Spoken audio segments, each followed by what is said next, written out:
Hello, everyone, and welcome to the new episode of You Can Exhale Now podcast. Today, I'm super excited to have Katina Mountanos of On Adulting, and I can barely contain my excitement because I've been following her on Instagram myself. So I have so many questions for her today, and I'm really, really excited, like I already said. Katina, welcome to the show. Welcome to You Can Exhale Now, a mindful living podcast for the modern pace, hosted by Lesia Liu. This podcast is for anyone who wants to get more out of life without the burnout. Because when you learn to take proper care of yourself, you have more energy, a more positive outlook, and more gratitude for life. And because you cannot reach your goals if you're tired, overwhelmed, judgmental, angry, and feel sorry for yourself. Each episode, you will learn actionable strategies for self-care, mental health, productivity, better life-work balance, and happiness from coaches, therapists, and experts. Stop holding your breath. You can exhale now. Choose to be a more authentic version of yourself than you've been in a while. So, Katina, for those of you who do not know, is a wellness founder, mindset coach, writer, and yoga and meditation trained teacher. She founded On Adulting 3.5 years ago as a space for millennials to navigate adulthood in a mindful and happy way. And I absolutely love that idea. And can you tell us more about how you came up with it and what have you achieved in the last 3.5 years? Yeah, sure. Well, maybe I'll take everyone back a little bit further because it's been a long journey, much longer than 3.5 years. But I ended up starting my career right out of college at a large investment bank in New York and really disliked it when I got there. I almost immediately knew that it definitely wasn't the career path for me, but I didn't know where to turn and why adulthood felt so confusing. And so I turned to the only real mechanism that I knew how to process my feelings and kind of parse out what my next step should be, which was writing. And when I started writing, I started sharing these small little stories with my friends and family about why adulthood was so confusing and why I was so happy before and what had changed since I entered it. And to my surprise, a lot of them really resonated with it and had continued to ask me to share it more broadly. Back then, that was in 2014, I guess 2015 or so. And blogging was not really as big of a thing as it is now. So I was very scared to kind of share it publicly. So I kind of kept it to myself, kind of still navigated this weird world. And once I ended up switching jobs out of that bank and that role that I really disliked, I was able to kind of pick my head up a little bit and start to figure things out a little bit more. And once I did, I felt a bit more comfortable starting to share these realizations that I had and started just simply writing on Medium, which was really nascent back then. It had just started. And to my surprise, again, so many people were really resonating with these ideas. And from there, I just started continuing to write and really pour out all these deep feelings into the ethers of the internet. While I still had my full-time job, I was, working all day, getting in slices of time to write while I could, and late at night and on the weekends. And from there, I had ended up moving out to the West Coast for a personal move. And I'm sure we'll get into this later, but that's when I was able to really take On Adulting into a full-time job and kind of grow this community. So that's the background of when it started. So I would say within the past 3.5 years, it's been a crazy ride, but actually right now as we're recording this, I'm in the last couple of weeks of writing the On Adulting book, which will be published in fall 2020. So to me, that's a huge accomplishment and something I'm really excited to share as kind of this physical representation of all that I've learned and all that I've been able to kind of share with people along the way. So that's a starting point for us to dive into a lot of different things. Yes, absolutely. And thank you for sharing all of that. It always seems, especially with Instagram, there are a lot of overnight successes, seemingly overnight, but nobody knows that overnight success took 10 years in the making, right? Totally. And also, interestingly, I mean, for anyone out there that's listening that maybe is on the beginning of any journey of sharing something, I didn't use social media for the first year and a half of on adulting. So I really just started writing. I actually hated social media at the time. I didn't understand how it worked. I was like, I'm not out here to try to be this like famous Instagram blogger. I just want to like write. I have a job, I'm just trying to share my thoughts with people. And so, I mean, that was my own personal things that I needed to work through. But interestingly, I just started by writing blog posts, kind of getting guest blogging spots on places like Teen Vogue and Huffington Post and things of that nature, which was able to really kind of help me grow my voice and credibility. And then from there, I realized that social media, depending on the way that you view it, could be an amazing tool to reach people where they are, to kind of build this community of people who are also looking to connect over similar things to you. And when I approached it with that mindset, it was actually much more interesting for me to share my thoughts there. Yeah. And I noticed an interesting thing, I think we have one thing in common. I think our first adulthood job, right, our big girl job, was a huge fail in terms of mental health and just how much we like the career. And I'm saying fail in big air quotes just because I think it prompted us to go out and look for other options. Totally. Yeah, I think it's really interesting because I would say I felt really unique in that. I'm not sure what your first job was, but I started at a like typical analyst program at a big investment bank here in New York. And it seemed like from the outside, everyone was so excited to be there and so like ready to be running to the printer and, doing all this stuff that I thought was really silly. And not just silly in a way like I'm fine running to a printer, but it seemed like everyone was placing this huge importance on something that they weren't that excited about. And when I took a step back, I realized that I didn't want my entire life to be a negotiation. And to me, that was where I really differed. And I saw it as almost I had failed, but really so many people feel that way deep down. Absolutely. Yeah. And I think the interesting thing you said is negotiation, right? It seems like we have to negotiate our lives.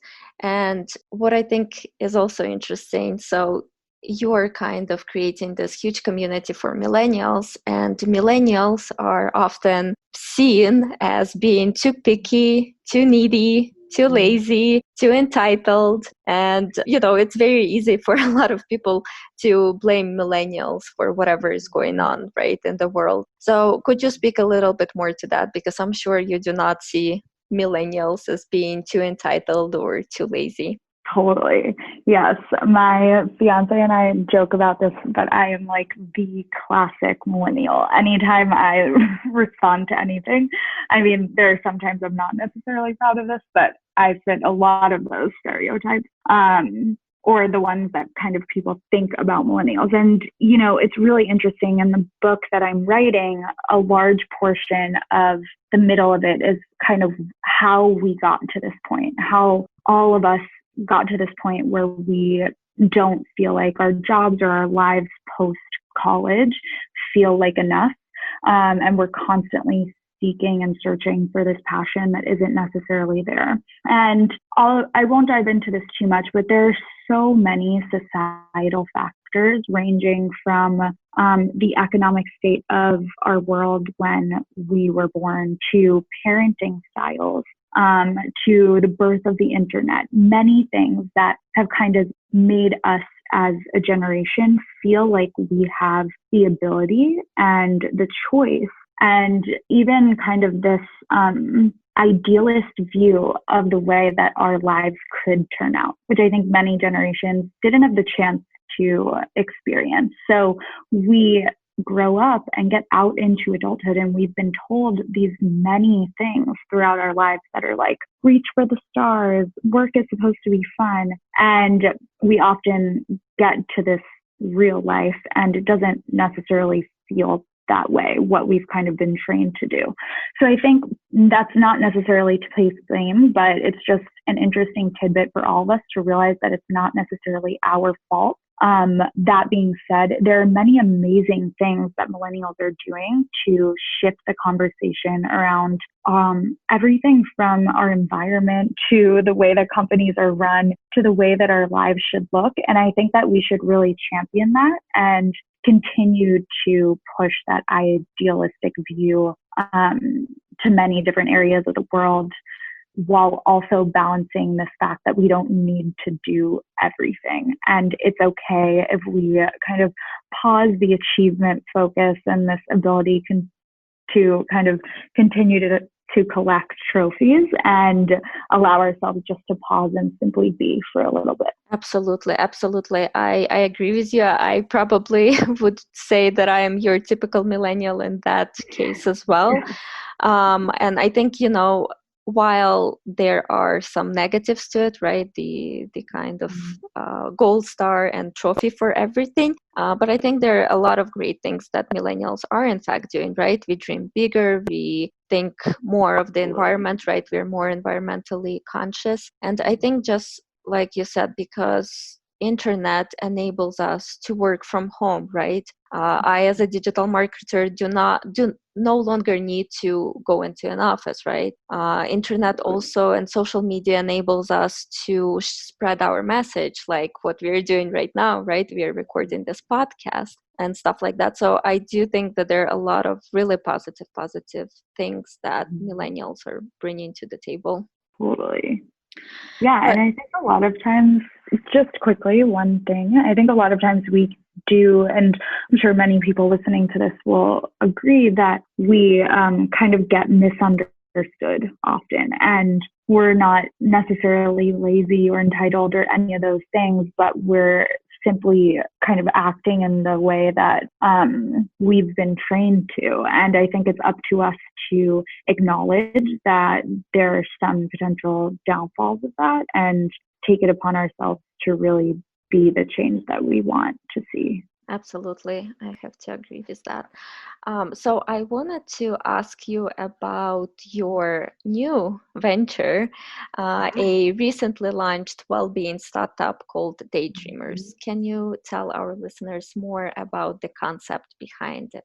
Yeah, totally. It's super exciting. And I think also as we're recording this, it's a really timely concept and company to be coming out into the world. But essentially, just as a quick background, my now fiance and I are both co-founders of this company, and we actually met back in Stern in our undergraduate studies at NYU and started dating right after. And for a long time, we both worked in finance. We both kind of had these really intense lifestyles and would often find ourselves coming home from work after a long day, sitting on the couch and putting Netflix on and having it play in the background as we would be scrolling through our phones.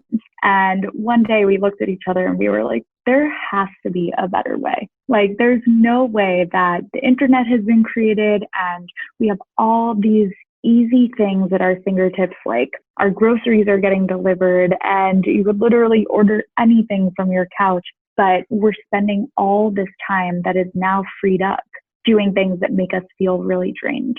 So we kind of put our, and so when we realized that, we kind of put our business school hats on and tried to just do some research and think about what the solutions could be.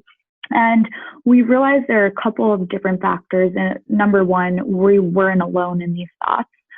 There's a ton of research out there that shows that most Americans, or over 70% of Americans, consider themselves lonely and have only one close friend. And also that we're feeling the most unfulfilled than we ever have in history. So even though we have all this free time, we're working more, feeling worse, and don't hang out with people. So Doopy and I, my fiance and co-founder, and I decided that we wanted to create a space for people to really connect with others while also being creative. We have a lot of outlets that allow us to move our bodies and even meditate, but we wanted to see if there was almost a lower bar. And also, we know that creativity is linked to helping people live longer, happier lives. So it's almost like a hobby shop for millennials and urban adults, which will be launching in, I guess, summer, fall of 2020. This is awesome. And yeah, I think that's the great irony of the time we live in, that technology supposedly frees up all this time for us to have fun and to do things we enjoy, and instead we kind of end up vegging out in front of the TV, right? Or in our social media. And so I kind of wanted to ask you about that, because in the first part of this podcast, we've acknowledged and talked about all the positive things the internet and the social media brought, right? Like the ability to build a community, the ability to share and spread positive messages.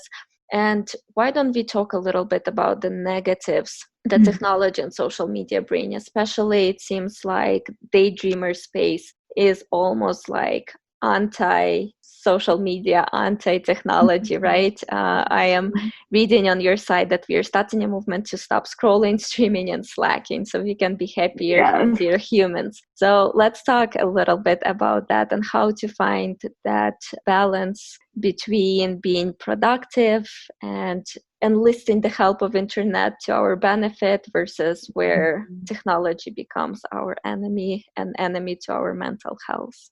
Totally. Yeah, it's so interesting because when Doopy and I kind of thought through this, we realized obviously there's so many amazing aspects of technology. And if it were left at that, like all of the great parts that allow us to connect, that allow us to have access to things we wouldn't before, that make our lives easy, then it's really great. So we're not necessarily anti-technology, but there is a point which I kind of described before, and I know so many people listening have experienced at least once, when you feel really drained after being on social media or any form of technology, right? What we say at Daydreamers is we call that low quality leisure. So it's when we spend our leisure time or our quote unquote free time scrolling to a point where we feel really bad, playing games to a point where we feel like a zombie, or kind of having Netflix on that we've been watching for 24 hours straight, right? So there's a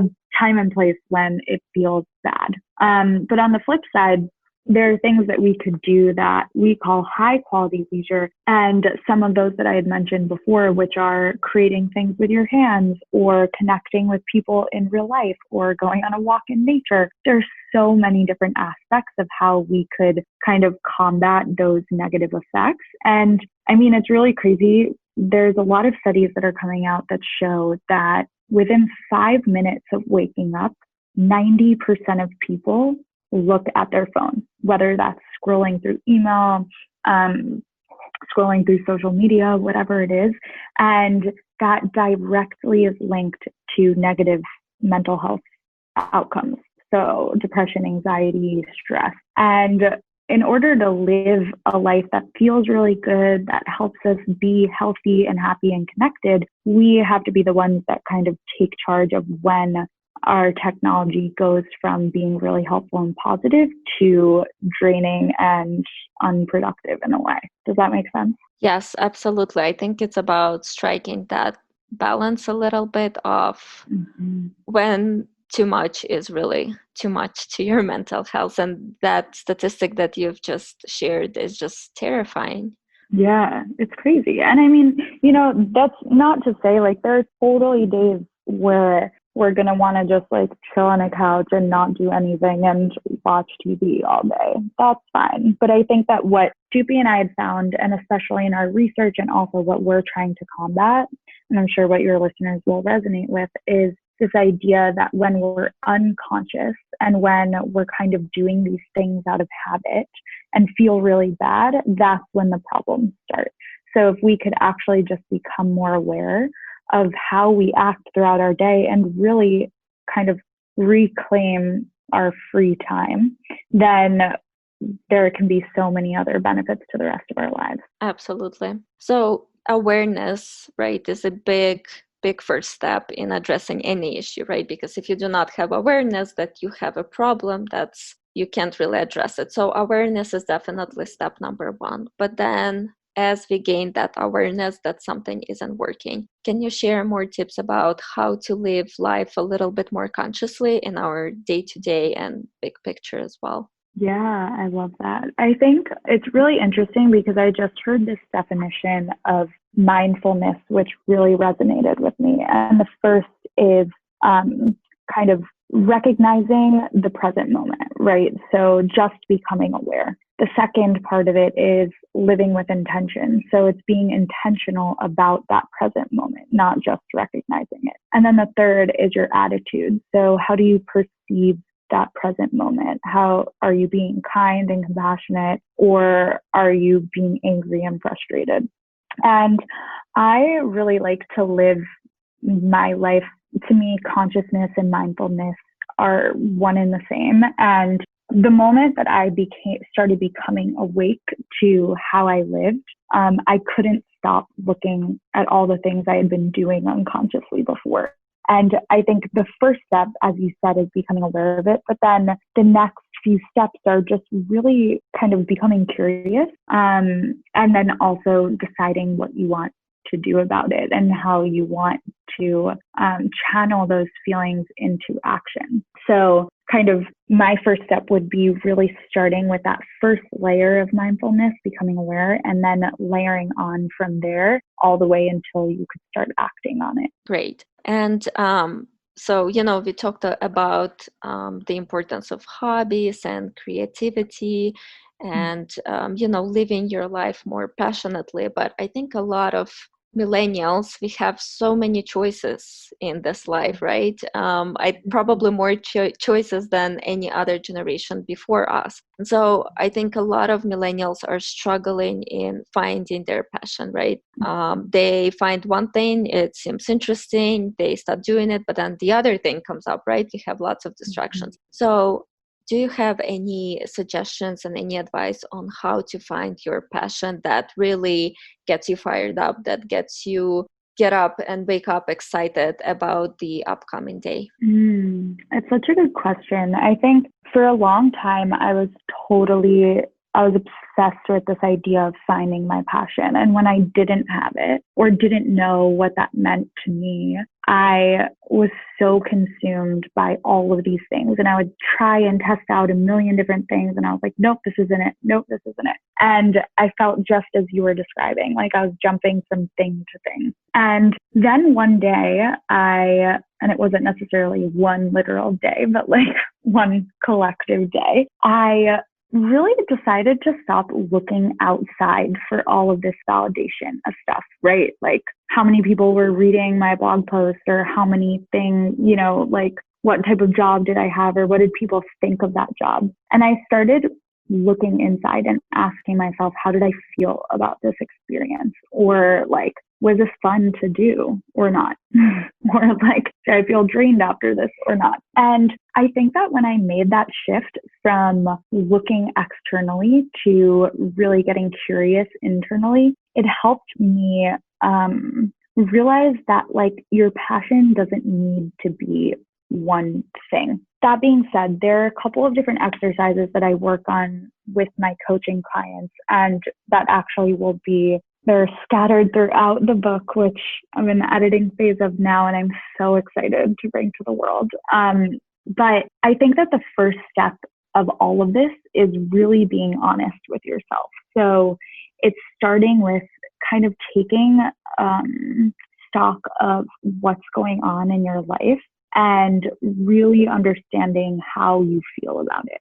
After you're able to do that, and I would say like do that through journaling, like really look through how do I feel about my relationships, my ability to take adventures, my work and career, but it's like in the moment, and then also the potential of it, my living situation, like every aspect of your life. Once you have a clear picture of that, I think it's really important to go to the flip side and start thinking about like, what could life be like? If there were absolutely no rules, no restraints, if I didn't have loans to pay, like parents to take care of, whatever it is, what is the potential of my life? And then I think from there, you're able to get two really clear pictures of where you might be out of alignment. And the last thing I really love to recommend, and I think this is probably the most important and kind of encapsulates a lot of the things we've been talking about, is coming up with a North Star statement. So what I liken this to, and I have everyone that I work with, all, even just friends and family, come up with this statement, which is essentially your personal mission statement. So just like a company would have a mission statement that's one sentence long about who they serve, why they serve them, and kind of their guiding force through any big decision, you should create one for yourself as well. And I think that having that overarching intention of who you are, why you're doing what you're doing, what gets you excited each day, will really be able to be that intention kind of guiding light throughout any decision you make. And it will help you parse through all of the noise that is out there and all of the different things that might come up, because we live in a world of constant attention grabbing. So that's a couple of big things, but I think obviously it starts with reflection. It starts with really being honest about where you are, what you want without any restrictions, and then who you are as a human being, and kind of using that to guide decisions going forward.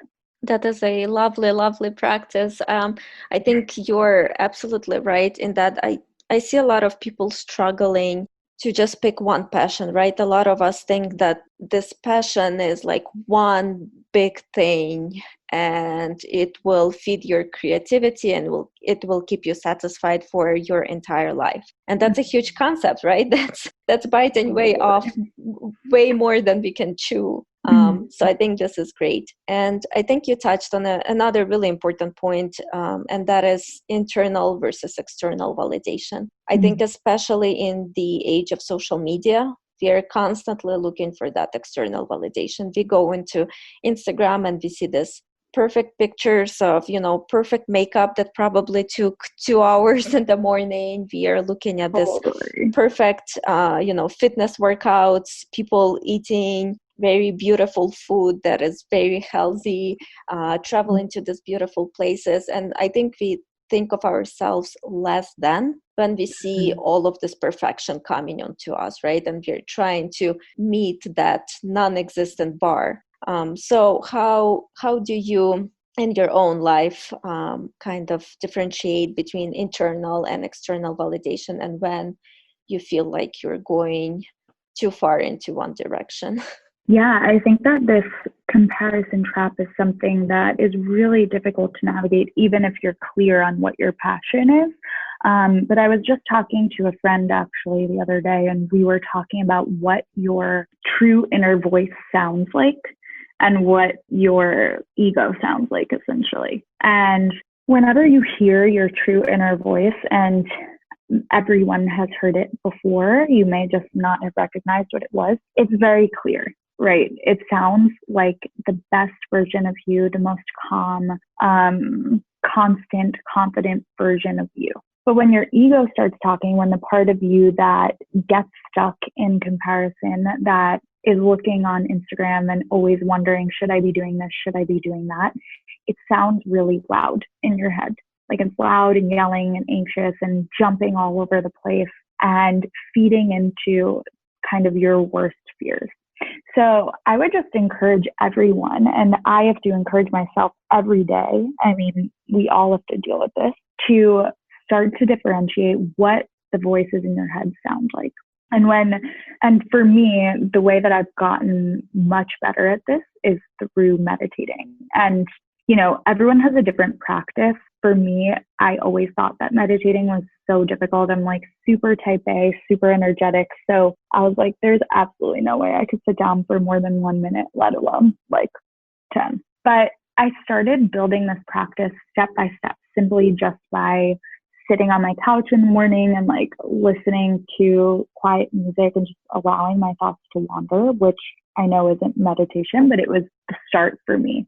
And I think that every day having some type of quiet time for yourself where you're able to start to differentiate between the voices is a hugely important practice for us to start to reflect, to think, to be more conscious about all of our decisions. Yeah, I totally agree. So I think we've touched upon it a couple of times, but can you tell us more about your book that's coming out this year and what can we expect when we get it into our hands?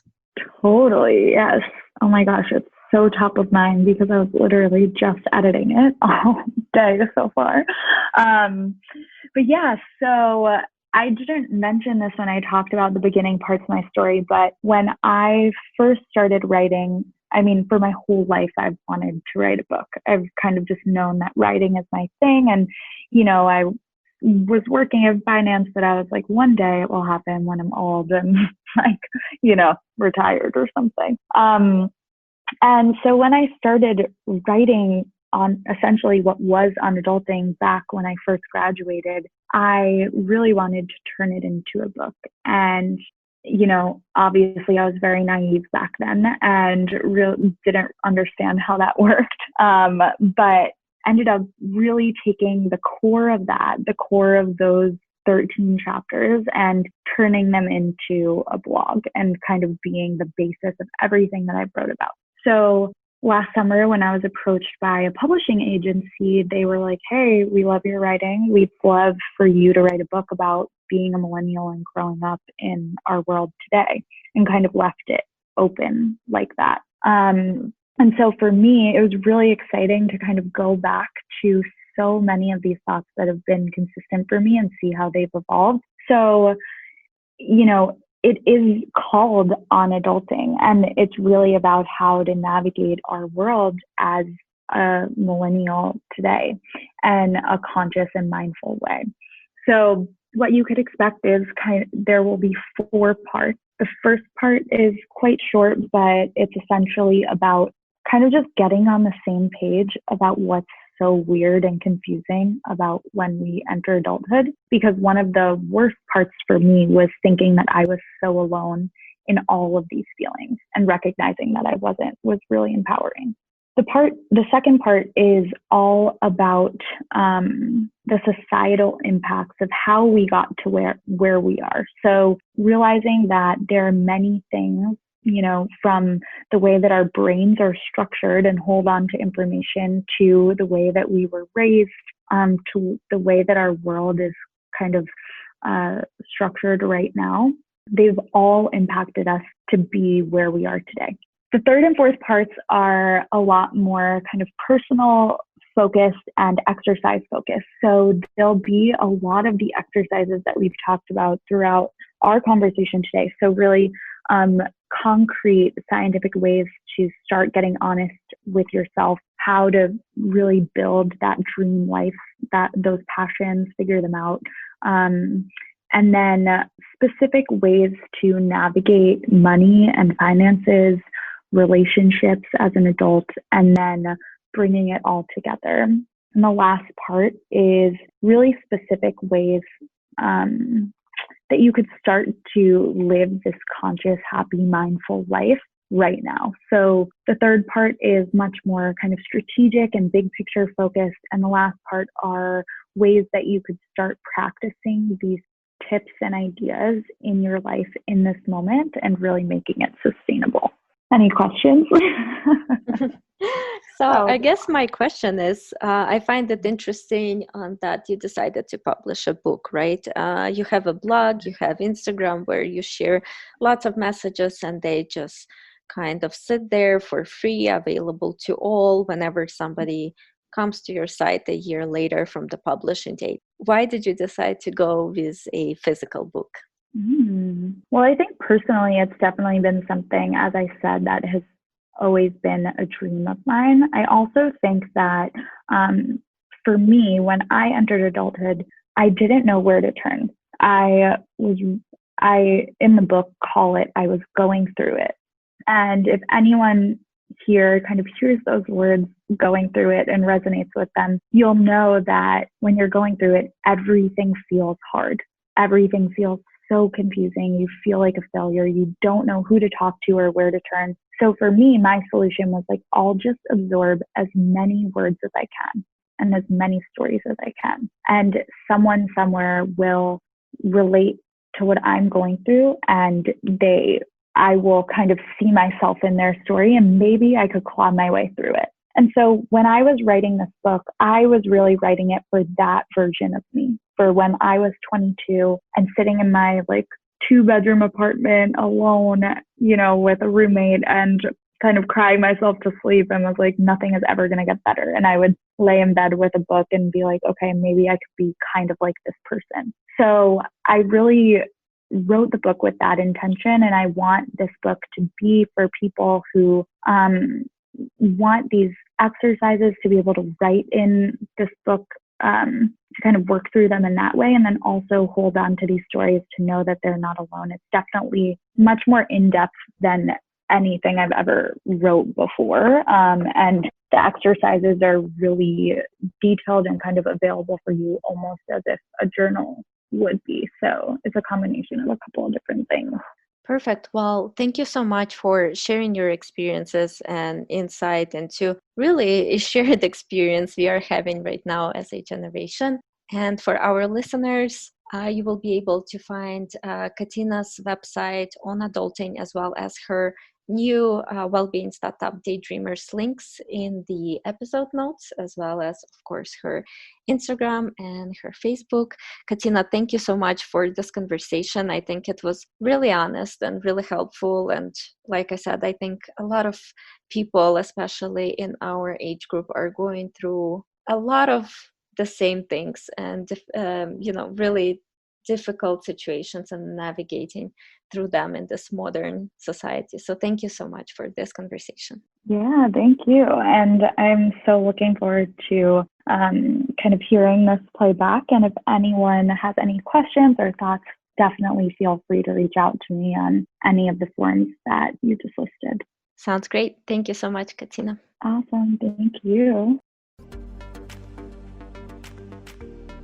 Thank you so much for listening today. I hope you've learned a lot of new strategies. Be sure to check out the notes below this episode for additional resources and tools mentioned in today's show. I would love to keep the conversation going. Share your thoughts and takeaways with me on social media channels wherever you are. And do not forget to tag me. I'm so grateful for each and every one of you, and I will see you on the next episode. If this podcast has helped you even a little bit, please leave a review and subscribe so that we can help spread the message together.